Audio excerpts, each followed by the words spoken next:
So before we actually apply our Streaking Grime, you can see here I've got a Death Shroud Terminator, and it is actually highlighted to a really bright highlight.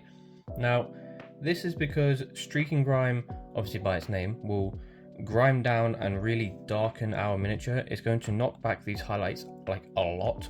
So if you're going to be using Streaking Grime, you want to actually do a pre-highlight to something that's way too bright first, just so that when you knock back those highlights with the Streaking Grime, it's not a very, very dark model.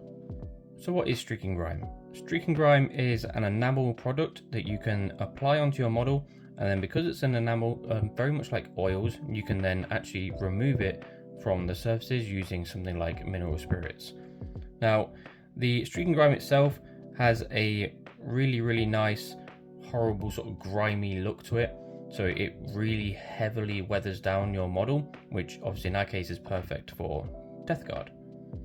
To apply Streaking Grime, you can apply it with a brush. I'd recommend using a synthetic one though, because it can quite easily damage a sable hair, especially if you're using mineral spirits. Or in my case, you can just apply it with an airbrush. If you're going to do it with an airbrush, I'd recommend wearing a respirator.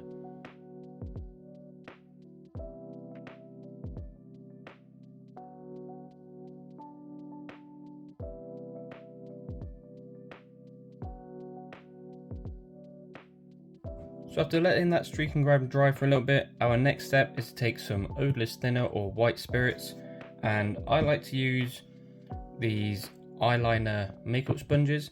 We're simply going to put these into our mineral spirits, and then we can run these over the model, and it will actually take off the Streaking Grime from the flat areas, leaving it in the recesses.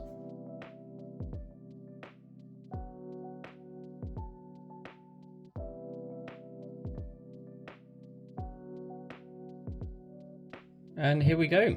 Here is the model after I removed a good chunk of that Streaking Grime and then let it fully dry. And you can see just a massive, massive difference. And you can also see why we went to such a bright highlight beforehand. Now, next steps, I would just give this a quick satin varnish, and then you can carry on painting the model. You can do edge highlights, etc., and it won't come off.